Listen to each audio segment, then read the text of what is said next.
del versículo 1 hasta el 25. Ahora, pues, ninguna condenación hay para los que están en Cristo Jesús, los que no andan conforme a la carne, sino conforme al Espíritu. Porque la ley del Espíritu de vida en Cristo Jesús me ha librado de la ley del pecado y de la muerte. Porque lo que era imposible para la ley, por cuanto era débil por la carne, Dios, enviando a su Hijo en semejanza de carne de pecado y a causa del pecado, condenó al pecado en la carne, para que la justicia de la ley se cumpliese en nosotros, que no andamos conforme a la carne, sino conforme al Espíritu. Porque los que son de la carne piensan en las cosas de la carne, pero los que son del Espíritu en las cosas del Espíritu.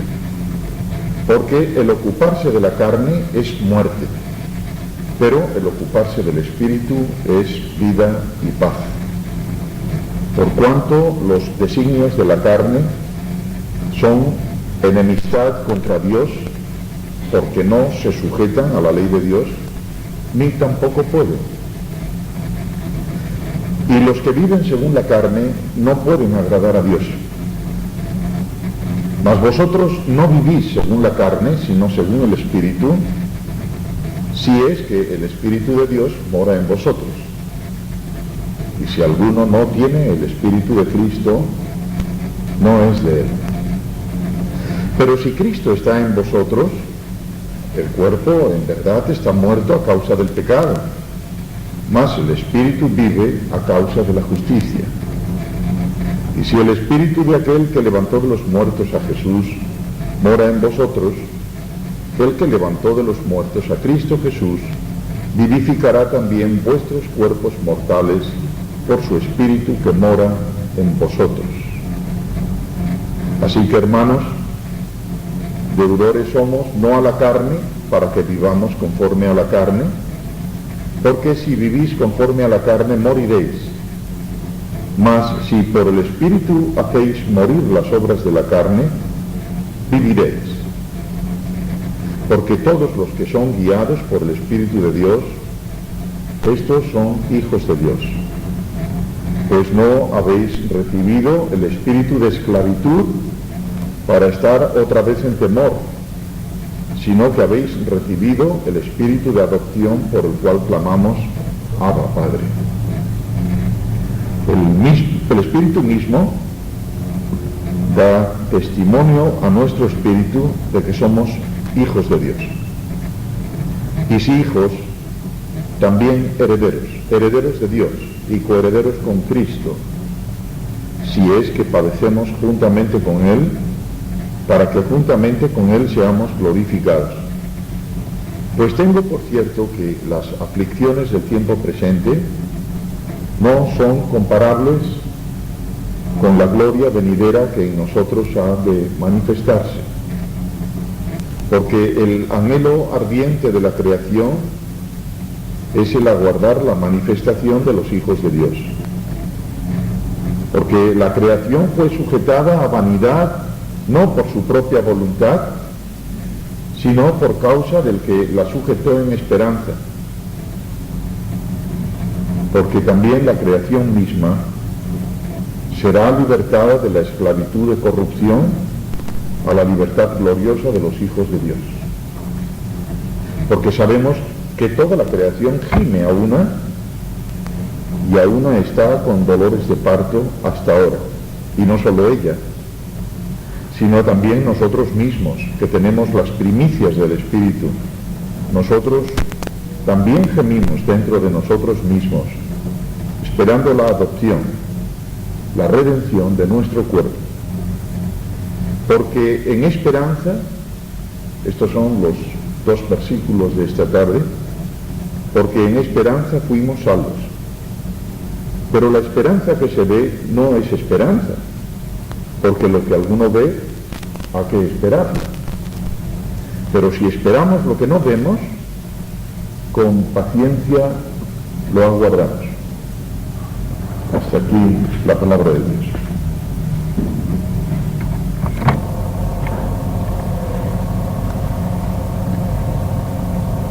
Todo lo que el apóstol ha venido diciendo hasta aquí, no solo en el capítulo 8, mas en toda la carta a los romanos, las cosas que ha dicho acerca de la salvación por medio de la fe, sin las obras de la carne, sin mérito personal alguno. Lo que ha hablado acerca de la liberación eterna de este cuerpo de muerte que aún sobrellevamos, salvados y regenerados en espíritu, pero no en cuerpo todavía. La semejanza en gloria con nuestro Salvador y Señor Jesucristo, que será manifestada en el postrimero tiempo, cosas que están en el futuro, como en el futuro también está nuestro protagonismo en el reino de Dios, en la eternidad. Todas estas cosas y muchas más de las cuales nos ha hablado el apóstol en su carta a Roma, son cosas que, aunque son judicialmente actuales y válidas ante los ojos de Dios, y deben serlo también a los nuestros, por otra parte son solo promesas, fantásticas promesas, cuya realidad es invisible, no se pueden ver.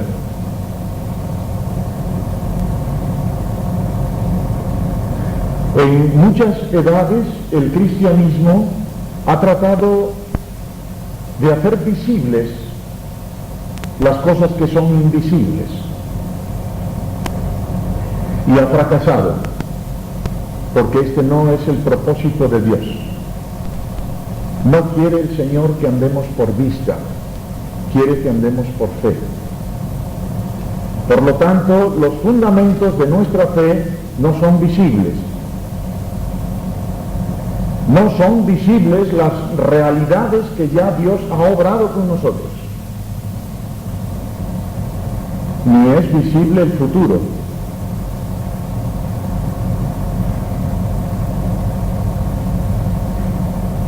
Satanás nos ataca muchas veces aquí, en la imposibilidad de poder ver, de poder tocar las cosas de Dios. Y por eso decía que el cristianismo, equivocadamente y no conforme a la palabra de Dios, ha tratado de hacer visible lo que es invisible. Y esta es la razón de haber creado ídolos y de adorar reliquias de santos. El cristianismo se ha convertido en muchos momentos en una religión para necróforos, para gusanos de cementerio,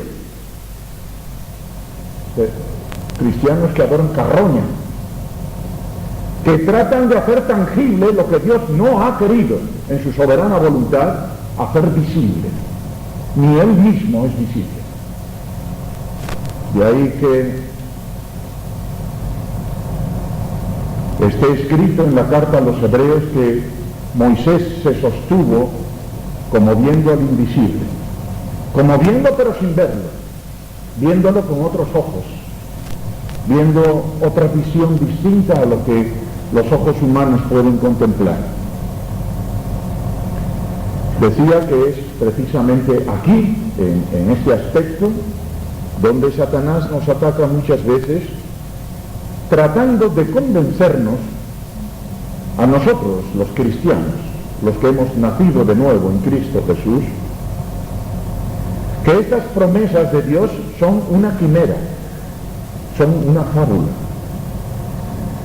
una bella fábula, pero irrealizable.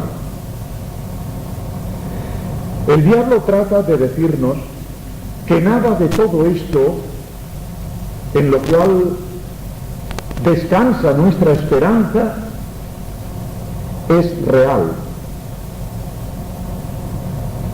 El diablo nos dice que no debemos de perder el poco tiempo que tenemos en la tierra y que debemos usarlo para comer, para beber y para obtener el mayor placer posible de este mundo, porque después de la muerte habremos dejado de existir, habremos desaparecido, y desaparecido definitivamente en la nada, en las tinieblas del olvido.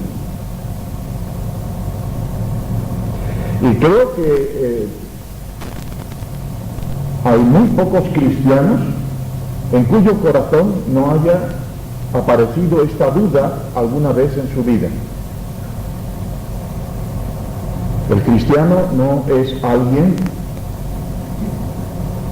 que tiene una línea continua de fe. La fe es como las infecciones del cuerpo en agujas, sube y baja. La fe no es algo que permanece estático. La fe es la parte más vulnerable al ataque de Satanás, y allí es donde él ataca. Y hay fluctuaciones. La fe depende de nuestra comunión con Dios, de nuestras vivencias, de nuestro conocimiento de la palabra de Dios. Y esta experiencia y esta vivencia no es constantemente igual. Hay momentos de enorme intensidad en la vida cristiana, hay momentos de enorme flaqueza, y la fe sube y baja al compás de nuestras vivencias.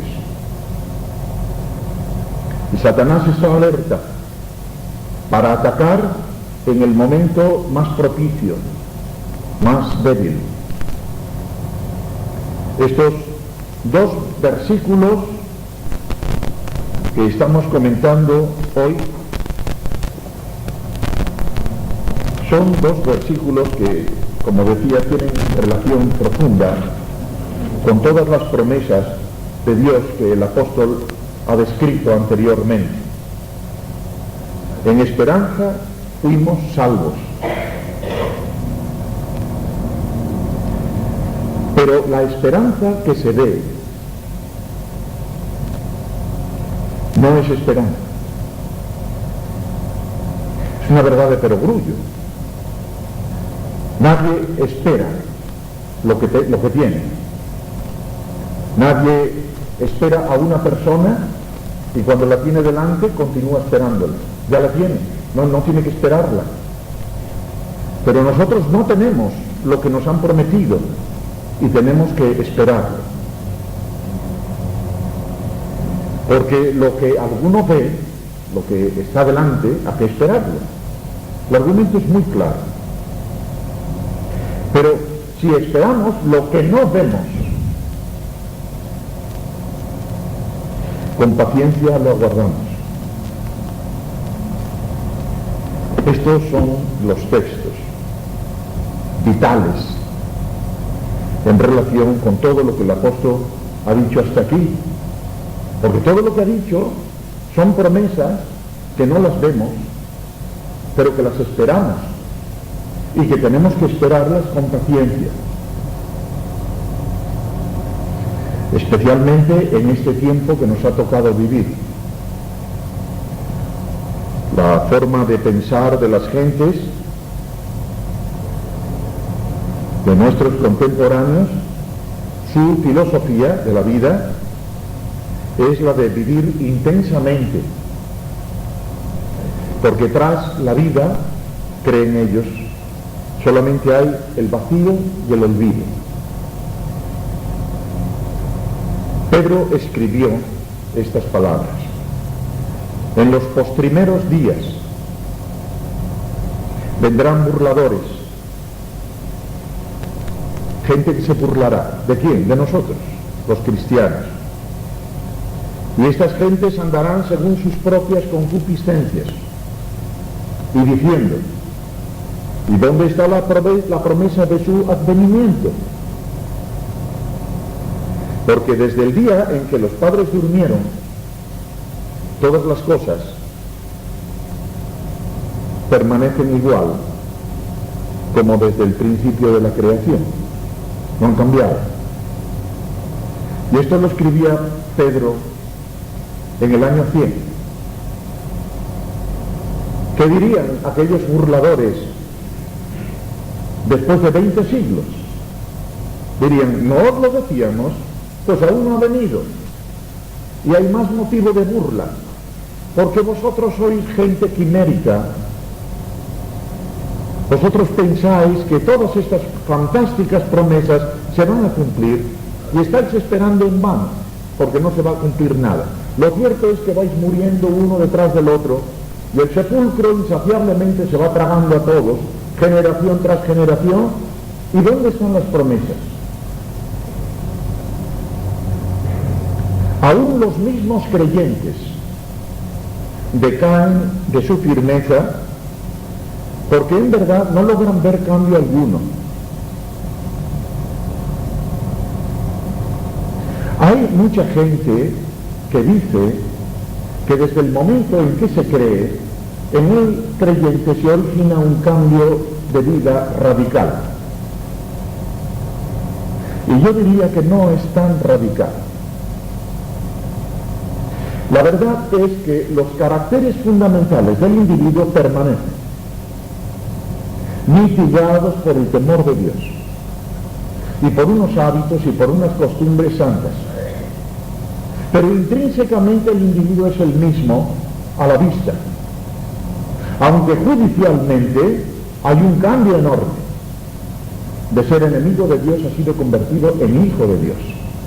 De ser una persona perdida es una persona salva.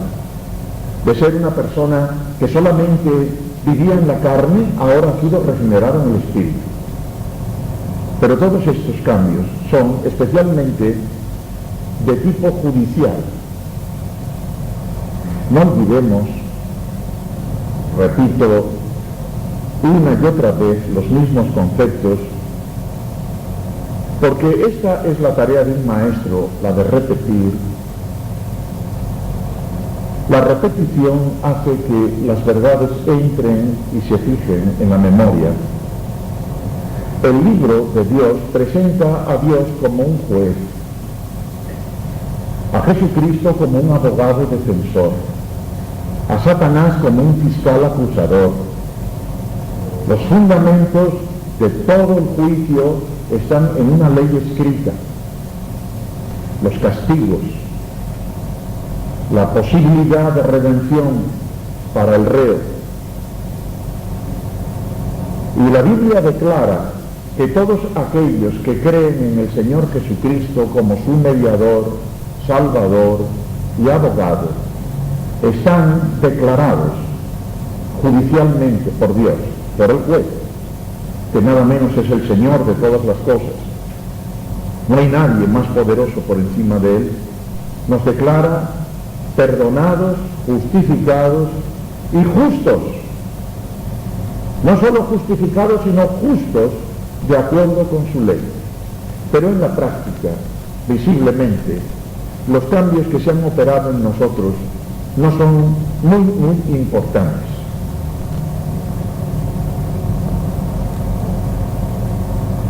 El mundo cristiano se asemeja en muchísimas cosas al mundo no cristiano. Y muchas veces esto constituye piedra de tropiezo al contemplarnos y al contemplar a los demás hijos de Dios.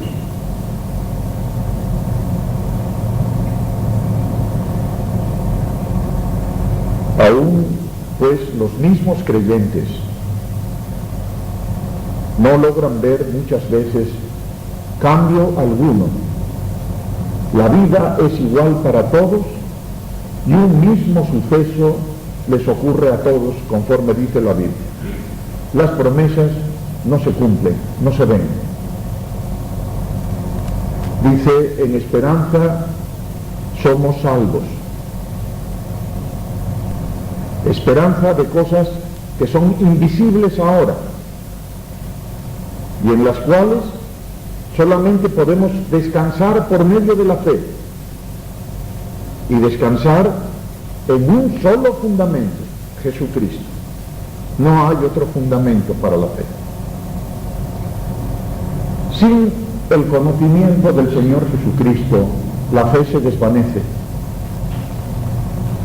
se convierte en una religión más, en otro intento más de explicar al hombre y su miseria.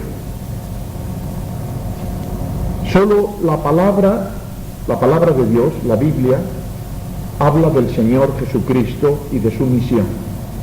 Y fuera de esta palabra no hay noticia.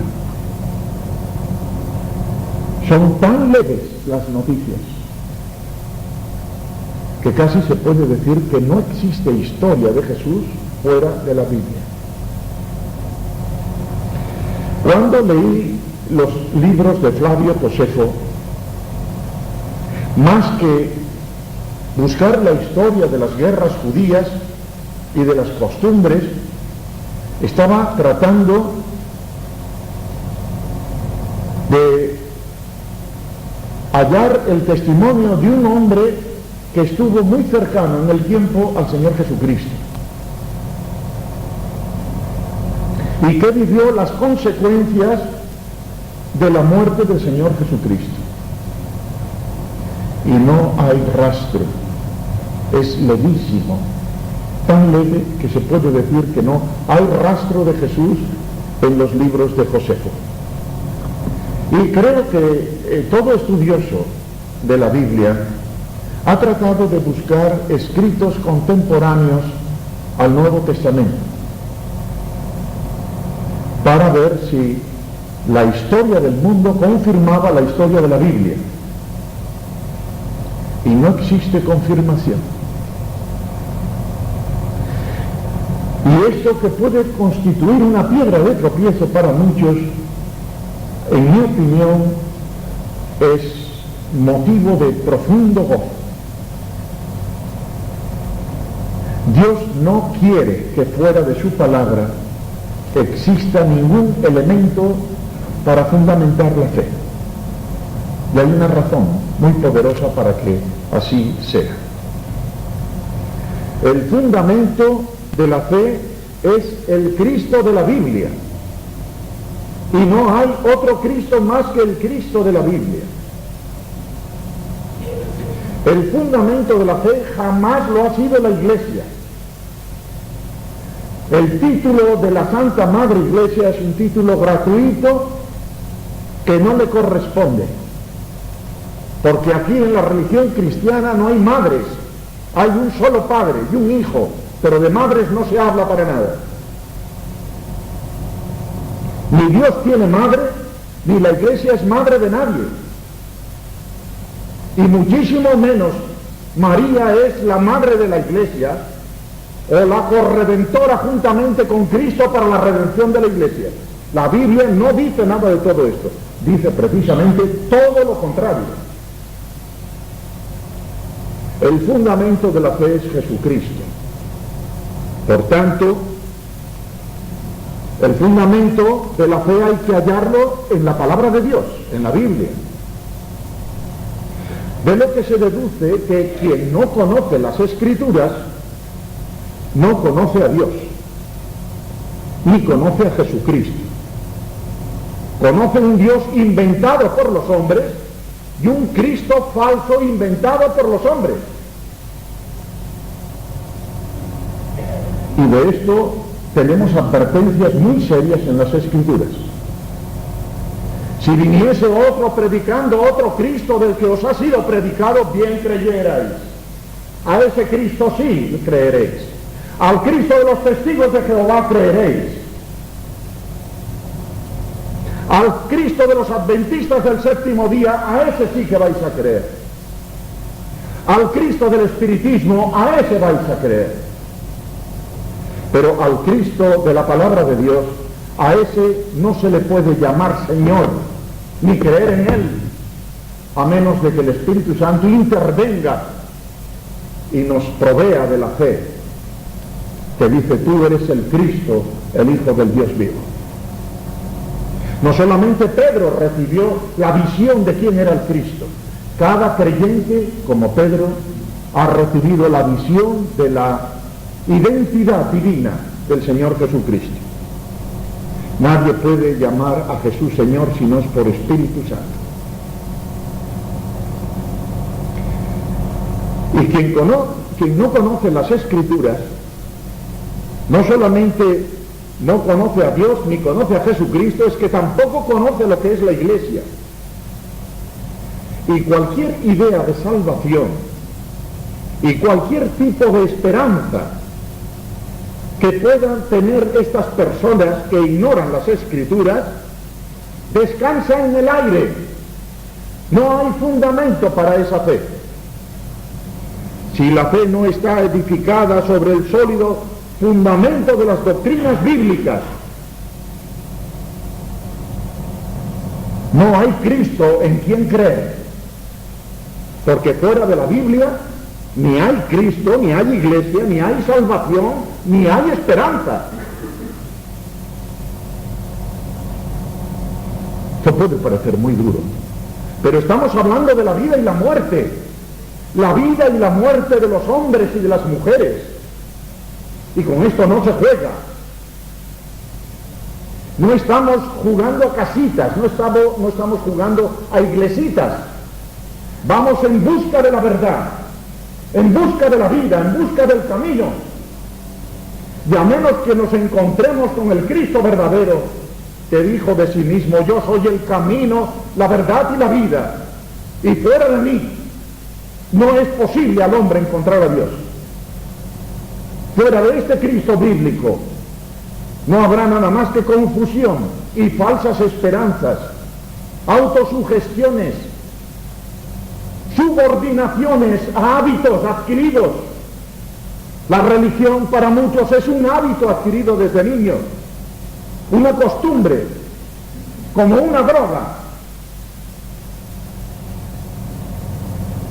¿Saben ustedes que hay personas que ya no pueden seguir viviendo si no se toman 3 litros de Coca-Cola al día?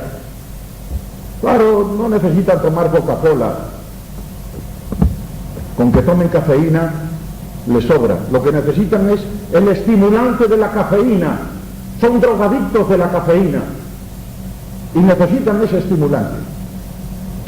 Pues de la misma manera, para muchos las falsas religiones son drogas y estimulantes, y se han habituado a ellas, y son sustitutos de la verdad, pero nunca la verdad, no la verdad que salva, que redime.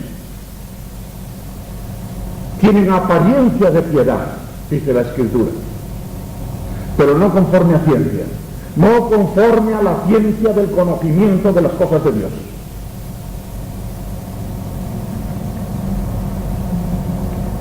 Por lo tanto, son ajenos a la revelación exclusiva de las Escrituras. Son seres sin Dios y sin esperanza en el mundo.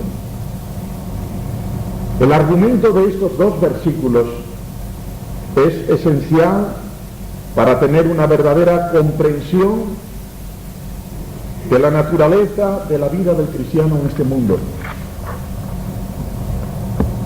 Todos los creyentes estamos comprometidos en un mundo lleno de peligros, de tensiones, de problemas y de sufrimiento. El mundo en que vivíamos antes de conocer al Señor Jesucristo es el mismo mundo en que estamos viviendo ahora. Nada ha cambiado a excepción de la fe y de la esperanza. Todo lo demás permanece igual. No existe, por lo tanto, en apariencia ninguna diferencia entre los creyentes y los que no son. La diferencia está en que aquellos no tienen fe ni esperanza y nosotros sí tenemos fe y esperanza. Esta es toda la diferencia. Las mismas cosas que les ocurren a ellos nos ocurren también a nosotros. Y muchas veces nos preguntamos: ¿y por qué Dios permite estas cosas? Y permite tanta crueldad y tanta violencia en este mundo. ¿Y por qué permite que sus hijos se vean muchas veces involucrados en estas situaciones de violencia? ¿Por qué el Señor nos deja vivir en un mundo tan hostil después de habernos redimido en Cristo? ¿Por qué no nos lleva a comer? Si Cristo nos ha salvado de la perdición de este mundo y de nuestra naturaleza caída, ¿por qué no tenemos una señal visible? Señor, ¿por qué no nos has dado la piedrecita blanca ya? ¿Por qué no has escrito algo en nuestras frentes? Algo que sea verificable, demostrable, algo que se pueda tocar y ver, comprobar. ¿Por qué no nos lo has dado? ¿Por qué tiene que ser por fe, Señor? ¿Por qué no puede ser por vista? ¿Por qué, Señor, haces las cosas más difíciles cuando podrían ser más fáciles para nosotros? ¿No habéis preguntado estas cosas alguna vez a Dios? Pienso que la única razón de que la salvación tenga que ser por fe exclusivamente y sin obra alguna, las obras se ven. Y las obras son meritorias. Pero la salvación es de gracia, gratuita. Quedan excluidas las obras. Lo único que podría ser visible queda excluido. Por fe exclusivamente en la palabra de Dios. Y este no es el único libro de religión que existe en el mundo. Existen muchísimos libros de religión. Y existen muchos salvadores del mundo. Y existen muchos mediadores. Y muchos dioses. De acuerdo con los falsos libros de las falsas religiones. Yo pienso, hermanos, que la única razón de que la salvación tenga que ser por fe exclusivamente en la palabra de Dios es porque la caída del hombre ocurrió por fe exclusivamente en la palabra de Satanás. Eso fue lo que pasó. Ahí estaban las dos Biblias, la del diablo y la de Dios. Y es por esta razón que no hay nada tangible, algo que podamos ver y palpar. El hombre primero, el primer hombre se perdió por desconfiar de Dios. Esta es la verdad. No tuvo confianza en Dios, no tuvo fe en lo que Dios le había dicho. Por lo tanto, hemos de considerar que es justo que Dios haya provisto la salvación por medio de la fe nada más, por medio de la confianza en Él solamente. En la caída, Adán no pidió al diablo ninguna prueba de veracidad. El diablo dijo, eso es lo que os he dicho. La verdad es que el día que comáis no moriréis, sino que seréis igual que Él. Pero no lo demostró. Ni Adán ni Eva pidieron que lo demostrase. Lo creyeron por fe, sin que pudiese verificarse si el diablo tenía razón o no tenía razón. Por lo tanto, el descendiente de aquel hombre no tiene derecho ahora a pedir prueba alguna en la veracidad de Dios. Ahí tienes otra vez mi palabra. Y sigue existiendo la palabra del diablo, de muchos diablos ahora. Y tú verás cuál de las dos eliges. Pruebas, ninguna. Tiene que ser por fe. De aquí que la fe es parte fundamental para entrar en posesión de la redención que Jesucristo ha provisto. Es un convencimiento, la fe, que Dios genera en el hombre que ha nacido de nuevo, solamente en el hombre que ha nacido de nuevo. es un don de gracia, gratuito, no se puede comprar, ni con dinero, ni con esfuerzo humano, porque el hombre caído jamás podrá creer a Dios, a menos que en primer lugar Dios mismo opere en el hombre un nuevo corazón, una nueva mente y un nuevo espíritu. Sin el conocimiento de las Escrituras, cualquier intento para comprender al hombre y la historia del hombre a través del tiempo será siempre vano. Hay una cosa que yo nunca compro, nunca, libros de historia, nunca. No me interesan en lo más mínimo. Sí tengo cronologías de hechos, pero jamás libros escritos por historiadores, todos son falsos. La forma de interpretar la historia solamente la puede interpretar un hijo de Dios. Los historiadores no saben de qué están hablando, porque el cristiano es el único que está en posesión de la clave que le permite descifrar el sentido de la historia. Y esa clave está en la Biblia. Y a menos que el hombre tenga sentido de la caída y sentido de la redención en Cristo, no puede entender la historia. Por tanto, el creyente es uno que nunca debe de ser confundido por los sucesos que ocurren en el mundo. Él sabe por qué ocurren. Nunca les pilla de sorpresa los acontecimientos. Tampoco el creyente debe de ser sorprendido y quedar consternado por lo que le sucede a él, que también es parte de la historia, y mucho menos por lo que le suceda a la Iglesia. Cualquier enseñanza de la tan cacareada enseñanza que existe hoy en el mundo de que la humanidad va a mejorar poco a poco es una descarada mentira y una falsa enseñanza. Todo va a empeorar. No hay ningún motivo para ser optimistas en cuanto al futuro del mundo. Todo lo contrario. Lo que la Escritura dice del final de la historia del hombre en el mundo, lo que predice es que irá de mal en peor y finalmente desembocará en una catástrofe cósmica en la cual todo lo que existe será destruido. El mundo actual, con su violencia y con su inmoralidad, más que inmoralidad, diría amoralidad, porque ya no existe ningún sentido moral, ni bueno ni malo. Pasa de moral el hombre. Esto es una prueba concluyente de lo que la Biblia anuncia para el final de los tiempos.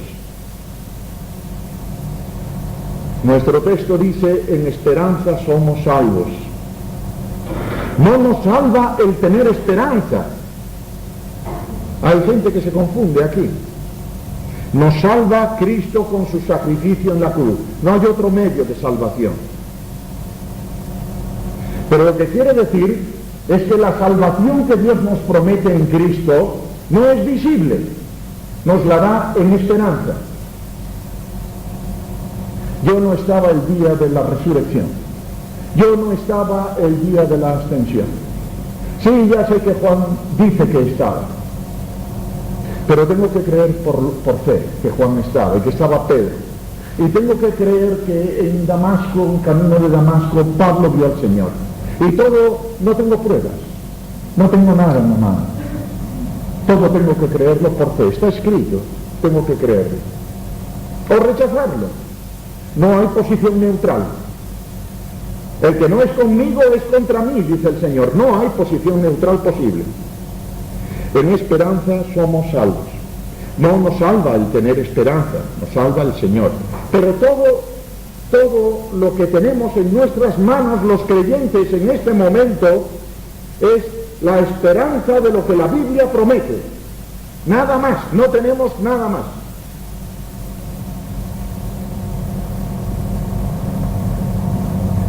La iglesia llamada cristiana ha intentado muchas veces llenar este vacío, satisfacer la necesidad humana de tocar y de ver. Y de ahí que se hayan inventado tantos Cristos, el de limpias, el del gran poder, el de aquí, el de allá. Una misa aquí tiene más valor y tiene más poder que una misa allá. Y se han llenado de buenos dineros las cajas de caudales de determinadas iglesias a causa de la fama que tienen ciertos Cristos y ciertas vírgenes.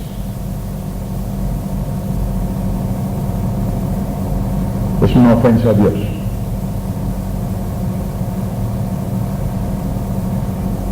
Cuando los israelitas fabricaron el becerro de oro, el Señor le dijo: yo os hablé, pero no habéis visto nada. Fuera de mis palabras no había nada.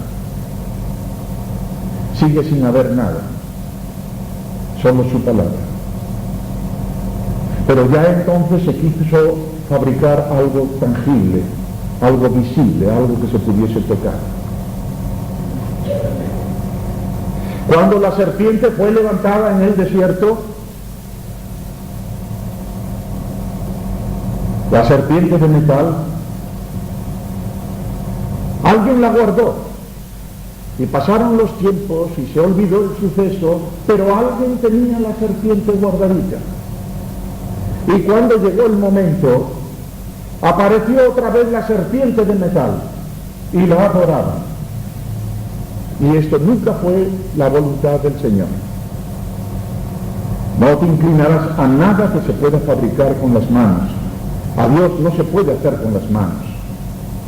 Dios es espíritu y verdad, y necesita adoradores en espíritu y verdad. Y todo aquel que trate de adorar a Dios por un camino visible está blasfemando el nombre del Señor, aunque se llame cristiano, y aunque en su corazón pretenda con toda su alma agradar a Dios. Lo está ofendiendo y se está ofendiendo a sí mismo. Todo lo que tenemos los creyentes es una esperanza que no se ve. Pablo escribió a la iglesia de Corinto: ahora vemos por espejo en oscuridad. Es una visión turbia, es una visión poco definida. Y continúa diciendo: ahora permanecen la fe, la esperanza y el amor. Y dice Pablo que un día desaparecerán las dos primeras, la fe y la esperanza. Ya no tendremos que tener fe en cosas que no se ven. Ya no tendremos que tener esperanza en cosas que ya tenemos. Pero el amor sí, el amor durará toda la eternidad. Y eso es todo lo que tenemos aquí ahora, hermanos, no hay nada más. Fe en la promesa que consta en la palabra de Dios. Esperanza de que llegue el día en que podamos ver lo que se nos ha prometido, pero que ahora no podemos ver. Y el amor de Dios, que es eterno. Y el amor de los hermanos, que será eterno. La Biblia nos pide que nos regocijemos con estas tres cosas. No que las aceptemos con resignación, como diciendo, ya no hay otra posibilidad más que la de tener paciencia y aguantar las cosas que son así. No de una manera pasiva y resignada, sino de una manera alegre, gozosa. Tres cosas que no se ven. La esperanza que se ve no es esperanza. La fe que no está en la palabra tampoco es fe. ¿Qué es? No lo sé. Pero fe no. La fe que salva, no. La fe que redime, no. Satanás también tiene fe y además miedo, y tampoco le sirve. No tiene la fe que salva. La fe que salva es el convencimiento que opera en el corazón de una persona nacida de nuevo por el soberano poder de Dios, que cree lo que está escrito en la palabra de Dios y las promesas para él y para el futuro.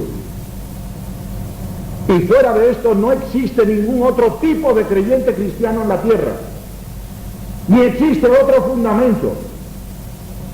Lo diga quien lo diga, refrendado con los huesos de todos los santos del universo. No hay otro fundamento que el que está puesto, Jesucristo y la enseñanza de los apóstoles acerca del Cristo. Y quien establezca un fundamento distinto a este, está edificando sobre su propia condenación.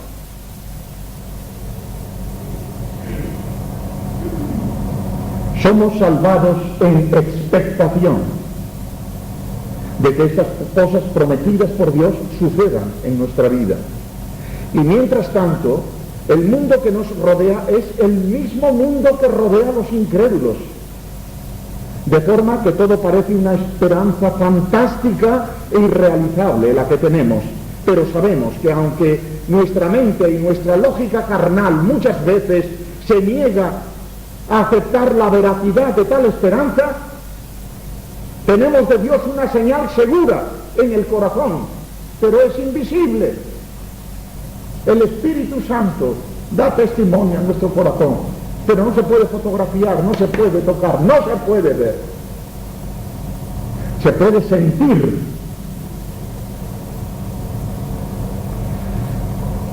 El hombre que está salvado tiene esta esperanza escritural, no otro tipo de esperanza que él se invente. Tiene una esperanza de gracia, la gracia de la esperanza. Nuestra salvación es algo que ocurrió en el pasado, algo que sigue ocurriendo en el presente, algo que sucederá en el futuro. Y de todo esto solo tenemos las promesas de Dios en su palabra, y nada más. Todo lo que hemos leído en este capítulo 8 de Romanos nos dice que Cristo me ha librado de la ley del pecado. Y esto ocurrió en el pasado. Dice también, ninguna condenación hay para los que están en Cristo Jesús. Y esto se refiere al presente. No hay ninguna condenación, nada nos puede condenar. Y dice también, el que levantó a Cristo Jesús de los muertos, vivificará también vuestros cuerpos mortales. Y esto pertenece al futuro. Y todo esto tengo que creerlo por fe, y esperarlo sin verlo ahora, pero lo veremos después. Y esto no quiere decir que somos salvados en 3 tiempos, en el pasado, en el presente y en el futuro. Somos salvados una vez, nada más que una vez, con un solo sacrificio, dice Hebreos, nos hizo perfectos para siempre a los santificados, a los que Él apartó, porque eran suyos. Cuando Cristo murió, el creyente murió con Él, y aquello fue el fin del viejo hombre. Por tanto, hermanos, cuando caemos en pecado, no debemos de pensar que necesitamos ser justificados otra vez. Fuimos justificados de una vez para siempre. Los que se acercaban a Dios en el pasado por medio de la sangre de los machos cabríos, si hubiesen sido limpios de una vez, ya no tendrían más conciencia del pecado, pero la tenían, porque aquella sangre no podía quitar los pecados. Por otra parte,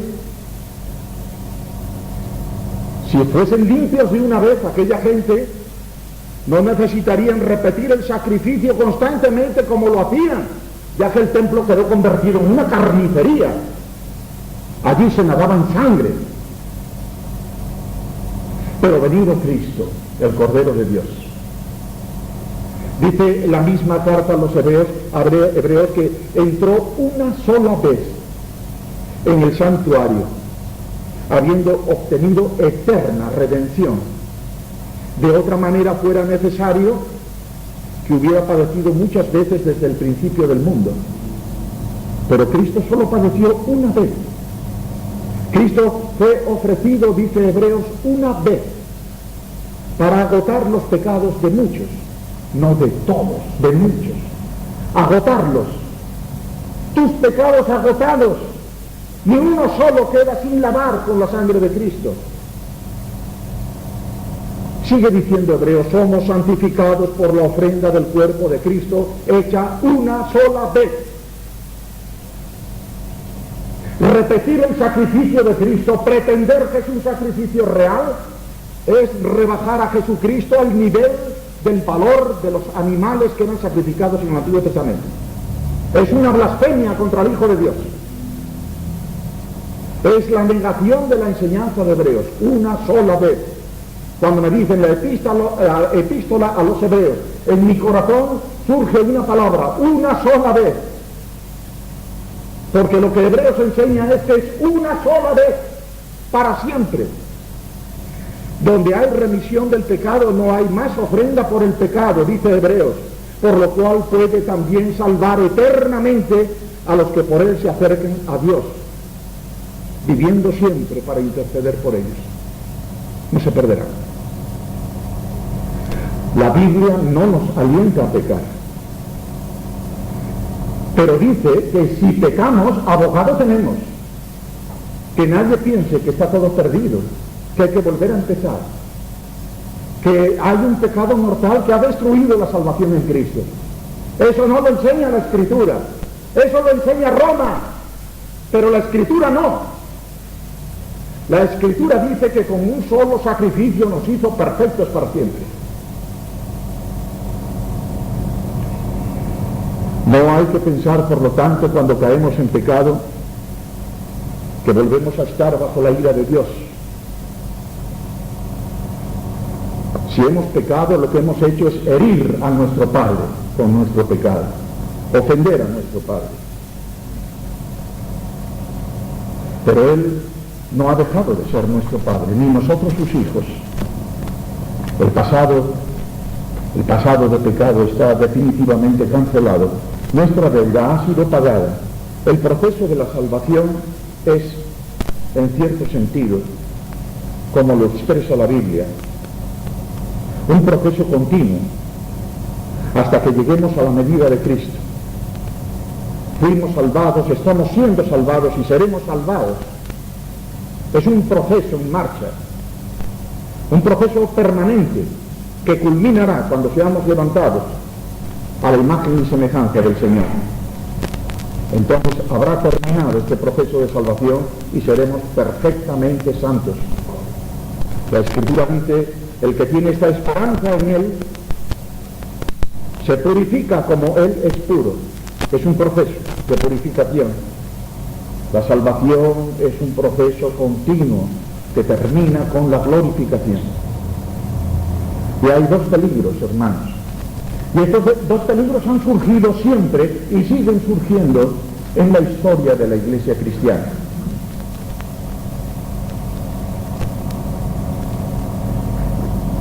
Reclamar poco o reclamar demasiado.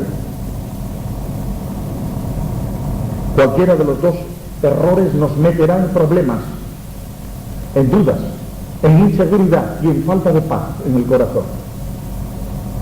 Me explicaré. Hay cristianos que dicen, yo me conozco y conozco mis flaquezas y mis limitaciones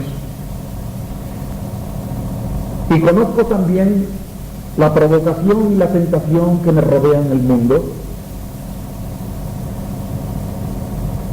y conozco la forma en que puede influir el mundo en mí y yo no puedo decir que soy salvo. Yo espero ser salvo, pero no estoy cierto que finalmente esto ocurra. Hay más cristianos de los que ustedes imaginan que piensan así. Estos reclaman poco, demasiado poco. Les ofrecen mucho y se quedan con nada, con una migaja. Hablar así, hermanos, es ignorar las Escrituras. La Escritura afirma en nuestro capítulo que el cristiano ya no puede ser juzgado por la ley, que está muerto a la ley, que la ira de Dios ya no puede caer sobre él, cayó sobre Cristo, que estamos libres de la ley del pecado, No estamos libres del pecado, pero sí de la ley que condena al pecado. La justicia de la ley fue cumplida en nosotros por medio de Jesucristo en la cruz. Y si Cristo está en nosotros, el cuerpo a la verdad está muerto a causa de nuestros pecados, porque es cuerpo de pecado, cuerpo mortal. Mas el Espíritu vive, porque ha nacido de nuevo, vive a causa de la justicia de Cristo que Dios nos imputa de gracia. Ese es el Evangelio. Y esta es nuestra situación como creyentes. Por tanto, si no creemos en esto, estamos renunciando a la posición en la que Dios nos ha colocado de pura gracia. Este es el peligro de confiar en muy poca cosa la abundancia de la salvación que se nos ha ofrecido en el Señor. Hay otra clase de creyentes que confían en demasiadas cosas, reclaman más cosas de las que Dios ha prometido, reclaman cosas que nunca Dios ha ofrecido. Estos son los que dicen tener una salvación completa ahora, santificación completa y perfecta ahora, aquí, en este mundo, que les ha liberado totalmente del pecado y los ha llenado de perfecto amor. Tengan cuidado con esta gente, es más peligrosa que la otra, mucho más peligrosa. Ellos dicen que esta santificación les ocurrió por medio de una segunda experiencia. Estos creyentes dicen que ellos nunca están enfermos y desprecian a los creyentes enfermos como pobres diablos que no tienen la plenitud del Espíritu. Ellos dicen que fueron sanados de toda enfermedad en la redención que Jesucristo obró en la cruz. Pero yo sé que compran jarabe todos los inviernos para los bronquitis que cogen, hermanos. Yo los veo enfermos, a todos ellos. Ellos dicen que Dios redimió sus cuerpos de pecado y de enfermedad. El apóstol dice en nuestro capítulo, lo acabamos de leer al comenzar, nosotros también gemimos dentro de nosotros mismos. ¿Por qué? Esperando la adopción. ¿Y qué es eso? Es a saber la redención de nuestro cuerpo. Pues parece que los cristianos tienen un cuerpo que les hace gemir. No tienen razón estos otros. En cambio, estos parecen haberlo conseguido, dicen que ya lo han conseguido. Según ellos, debe de haber dos clases de creyentes, y así lo dicen, unos carnales y otros espirituales, pero la Biblia niega que esto sea cierto. No hay nada más que una sola clase de creyentes, aquellos que tienen el Espíritu de Jesucristo. Y si no tienen el Espíritu de Jesucristo, no son de Él. El cuerpo no es redimido en esta vida, nunca lo será en esta vida, en este mundo.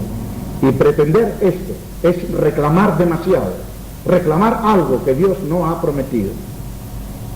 La realidad es que aún no hemos llegado al final, ninguno de los creyentes. Todo esto lo tenemos en promesa, en esperanza, en algo que aún no se ve, pero sucederá. Los creyentes solo pueden dar testimonio de la palabra y de hechos espirituales ocurridos en su corazón, pero que son invisibles, que no pueden demostrar, no son demostrables. Quien cree tiene que hacerlo por fe y esperar pacientemente que estas cosas sucedan al final.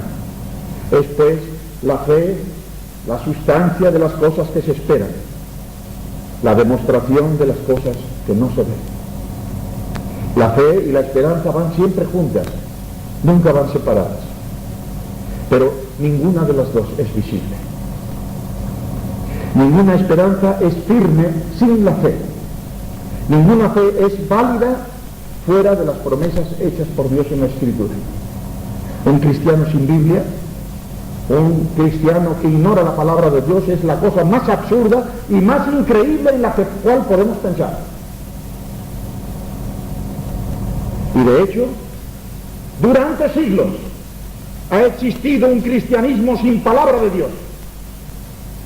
e incluso un cristianismo que persiguió la palabra de Dios, que la colocó en el índice de los libros prohibidos y que en nombre de Dios asesinaron a los que poseían la palabra de Dios. Y esto es historia y no se puede escamotear. Increíble e inimaginable, pero absolutamente cierto. Así como Esdras, en su regreso de la cautividad, reencontró la ciudad de Dios y la palabra de Dios. La Reforma volvió a hallar la casa de Dios y la palabra de vida. La historia se repitió. La fe en la palabra, cuando la palabra es considerada como soberana palabra de Dios,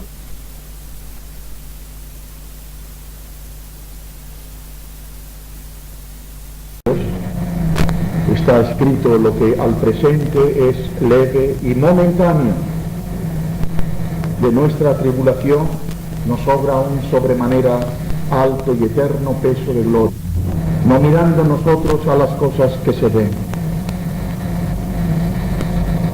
sino a las que no se ven, porque las cosas que se ven son temporales, mas las que no se ven son eternas. El pueblo de Dios es un pueblo que tiene un ojo en el Espíritu para ver y creer las promesas de la palabra. Por lo tanto, no nos desanimemos porque las cosas se pongan en contra nuestra, las cosas materiales y nuestra salud y nuestras relaciones. Dios no nos ha dejado, aunque lo parezca muchas veces.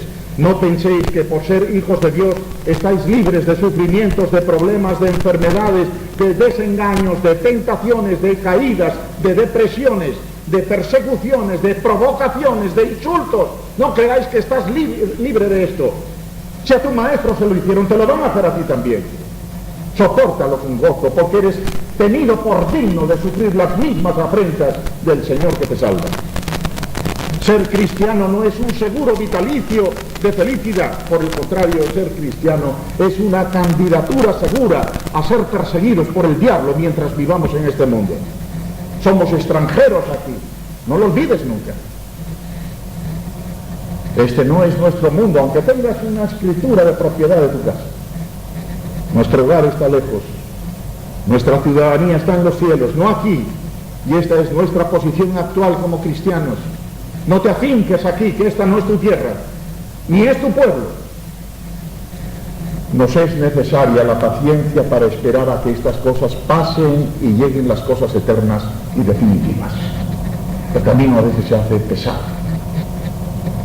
Hay muchos predicadores, como no, hoy ofreciendo felicidad y plenitud en este mundo, ahora, aquí, en este mundo. Son habladores de vanidades. Ellos no conocen la palabra de Dios. Corramos con paciencia lo que nos falta del camino que Dios ha preparado para cada uno de nosotros, porque al final de este camino está la corona de vida, la corona de gloria y la corona de justicia, aguardando a todos los que perseveren hasta el final.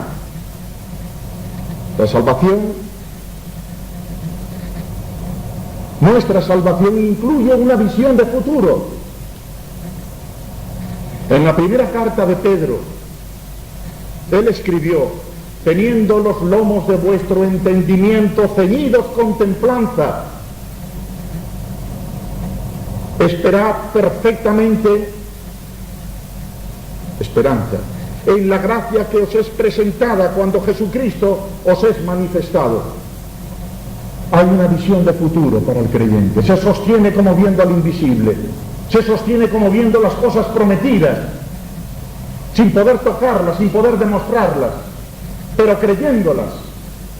Efectivamente, la salvación incluye un conocimiento de cosas que hay que esperar con paciencia, no con resignación, con gozosa y expectante paciencia, cosas que vienen, cosas que nadie puede detener, cosas que son nuestras, porque fiel es el que nos las ha prometido. Quisiera terminar, hermanos, con unas palabras del Salmo 130. Esperé yo a Jehová, esperó mi alma, en su palabra he esperado. Mi alma espera a Jehová, más que los centinelas de la mañana. Y permítanme otra cita, en otro salmo también, la última, el Salmo 112. No resbalará para siempre, en memoria eterna será el justo. Su corazón está apercibido, confiando en Jehová. Asentado está su corazón, no temerá. Esta es la descripción de un hombre que espera. El creyente, por lo tanto, puede mirar por espejo en oscuridad y ve lo suficiente para esperar confiado, pacientemente en el Señor. Él lo hará, hermanos. Ese es el pueblo de Dios.